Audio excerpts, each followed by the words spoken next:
Hello दोस्तों, आज की इस वीडियो में हम सीखेंगे ABB ड्राइव की बेसिक पैरामीटर के बारे में। तो आप देख सकते हैं इस ड्राइव का जो मॉडल है वो ACS 510 इस ड्राइव का मॉडल है और ये 15 किलोवाट की ड्राइव है और इसका जो फुल लोड और करंट है वो 31 एम्पियर इसका आउटपुट में फुल लोड करंट है।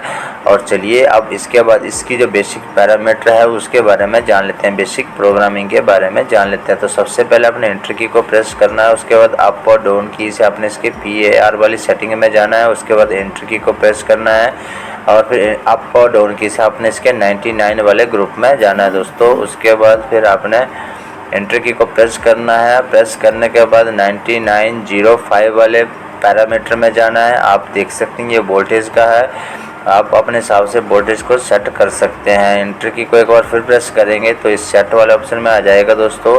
तो उसके बाद अप और डाउन की से आप अपने हिसाब से इसकी जो वोल्टेज रेंज है वो सेट कर सकते हैं। उसके बाद आपकी को प्रेस करके 9906 वाले पैरामीटर में जाएंगे। ये दोस्तों मोटर की आउटपुट फुल लोड करंट का है। तो आप देख सकते हैं इसमें हमने 27 एम्पियर जो है वो सेट कर रखा हुआ है। इसको भी आप दोस्तों एंटर की को प्रेस करके सेट वाला ऑप्शन आ जाएगा। उसके बाद अप और डाउन की से आप कुछ इस प्रकार इसकी जो एम्पियर रेटिंग है वो सेट कर सकते हैं। उसके बाद नेक्स्ट में जाएंगे 9907, ये इसका हर्ट्स का फ्रिक्वेंसी का, तो इसमें 50 हर्ट्स हमने सेट किया हुआ है। उसके बाद 9908 वाले पैरामीटर में ये RPM का है दोस्तों।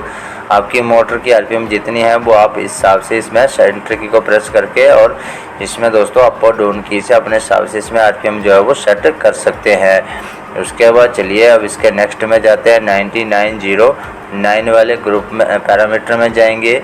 तो दोस्तों ये जो पैरामीटर है ना ये किलोवाट का है, पावर रेटिंग का है। तो आप देख सकते हैं 15 किलोवाट की हमारी मोटर है तो हमने इसमें 15 किलोवाट जो है वो सेट कर दिया हुआ है। चलिए इसके बाद एग्जिट की को प्रेस करेंगे और फिर इसके बाद नेक्स्ट ग्रुप में जाएंगे। नेक्स्ट ग्रुप जो है ना वो 10 वाले ग्रुप में जाना दोस्तों। तो 10 वाले ग्रुप में आ गए हैं, उसके बाद एंट्री की को प्रेस करेंगे।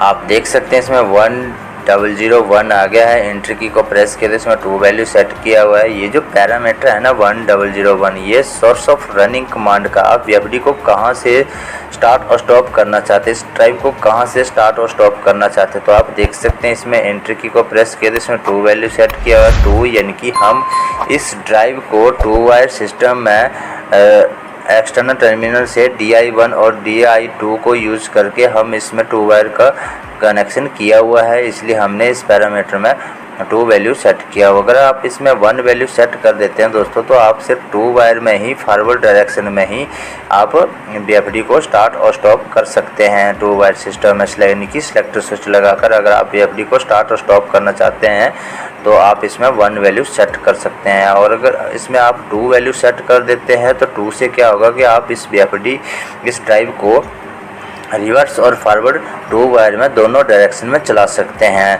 तो उसके बाद दोस्तों अगर आप इस पैरामीटर में 2 की जगह 3 कर देते हैं तो 3 से क्या होगा कि आप इसमें 3 वायर सिस्टम 3 वायर कनेक्शन कर सकते हैं और 3 वायर कनेक्शन से रिवर्स और फॉरवर्ड दोनों हो जाएगा दोस्तों।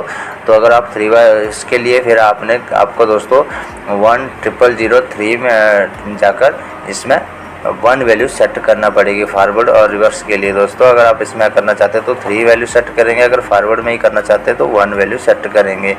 तो इसमें क्या होगा दोस्तों 1 वैल्यू ही हमें सेट करना पड़ेगी, खाली इसमें फॉरवर्ड ही होगा। अगर आप इस पैरामीटर में 3 वैल्यू सेट करते हैं तो अगर आप इस पैरामीटर में 4 वैल्यू सेट कर देते हैं दोस्तों तो 4 वैल्यू से ये होगा कि आप 3 वायर सिस्टम में रिवर्स और फॉरवर्ड दोनों डायरेक्शन में चला सकते हैं। तो फिर इसके बाद दोस्तों आपको इसमें 1003 वाले पैरामीटर में जाकर आपको 3 वैल्यू सेट भी करना पड़ेगी।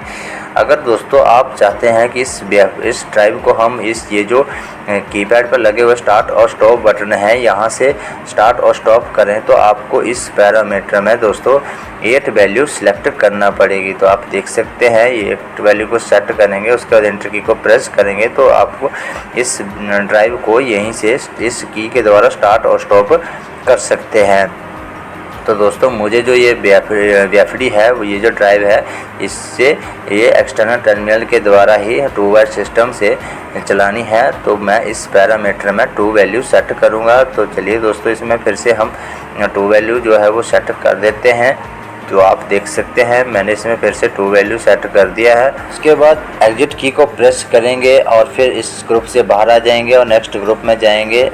11 एंटर की को प्रेस करेंगे। उसके बाद 1103 वाले पैरामीटर में जाना। ये जो पैरामीटर है ना, सोर्स ऑफ फ्रिक्वेंसी कमांड का है। तो आप देख सकते हैं एंट्री की को प्रेस किया तो इसमें जो है वो 1 वैल्यू सेट किया हुआ है। यानी कि दोस्तों हम इस ड्राइव की जो स्पीड है, जो फ्रिक्वेंसी है, उससे हम एक्सटर्नल टर्मिनल से पोर्ट के द्वारा हम कम और ज़्यादा कर सकते हैं। अगर आप चाहते हैं कि अप और डाउन की से इन की के द्वारा हम फ्रिक्वेंसी को कम और ज़्यादा करें, तो आपको इस पैरामीटर में 0 वैल्यू सेट करना पड़ेगी।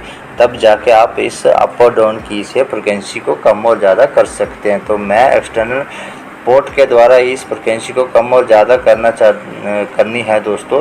फ्रिक्वेंसी जो है वो एक्सटर्नल पोर्ट के द्वारा ही कम और ज़्यादा करनी है। तो इसमें मैं 1 वैल्यू सेट करूँगा। उसके बाद दोस्तों एग्जिट की को प्रेस नहीं करना है। उसके बाद आपने इसके नेक्स्ट इसी ग्रुप के नेक्स्ट पैरामीटर में जाना है। 1104 वाले पैरामीटर में ये इसके मिनिमम फ्रिक्वेंसी का है। तो आप देख सकते हैं इसमें 00 फ्रिक्वेंसी सेट किया हुआ है। इसके बाद नेक्स्ट में जाएंगे 1105। ये जो पैरामीटर है ना, ये मैक्सिमम फ्रिक्वेंसी का है। तो इसमें 50 हर्ट्ज सेलेक्ट किया हुआ है। उसके बाद दोस्तों आपने इस ग्रुप से बाहर आ जाना है। बाहर आ जाने के बाद फिर आपने इसके 20 वाले ग्रुप में जाना है। तो आप देख सकते हैं 20 वाले ग्रुप में आ गए हैं। उसके बाद 2007 वाले पैरामीटर में जाना है। ये भी इसकी मिनिमम फ्रिक्वेंसी का है दोस्तों। आप देख सकते हैं 2008 वाला जो पैरामीटर है, ये इसकी मैक्सिमम फ्रिक्वेंसी का है। तो आप देख सकते हैं इसमें 50 हर्ट्ज सेलेक्ट किया हुआ है। उसके बाद चलिए दोस्तों, अब इस ग्रुप से बाहर आ जाएंगे और बाहर आ जाने के बाद आपने इसके 22 वाले ग्रुप में जाना है। तो आप देख सकते हैं मैं आपकी को प्रेस करके इसके 22 वाले ग्रुप में आ गया। एंट्री की को प्रेस किया तो 2202 वाले पैरामीटर में जाना। ये जो पैरामीटर है ना, ये एक्सीलरेशन टाइम का आप देख सकते हैं इसमें 30 सेकंड जो है वो सिलेक्ट किया हुआ है। 2203 वाला जो पैरामीटर है ना, ये इसके डीएक्सीलरेशन टाइम का है। तो दोस्तों जो ये एक्सीलरेशन और डीएक्सीलरेशन होता है ना, ये एक्सीलरेशन होता है कि जब हम मोटर को स्टार्ट करते हैं तो उसमें वो मोटर की फुल स्पीड आने तक जो समय लगता है उसको एक्सीलरेशन बोलते हैं। और डीएक्सीलरेशन ये होता है कि जब हम मोटर को बंद करते हैं और मोटर की 0 स्पीड आने तक जो समय लगता है वो डीएक्सीलरेशन टाइम होता है। तो आप देख सकते हैं दोनों में 30-30 सेकंड जो है वो सेट किया हुआ है। आप कुछ इस प्रकार अप और डाउन की से चेंज कर सकते हैं दोस्तों। तो चलिए एग्जिट की के प्रेस करके हम इससे बाहर आ जाते हैं, क्योंकि हमारे जो पैरामीटर है वो कंप्लीट हो गए हैं। तो दोस्तों कुछ इस प्रकार इस ड्राइव में जो पैरामीटर है वो सेट किए जाते हैं।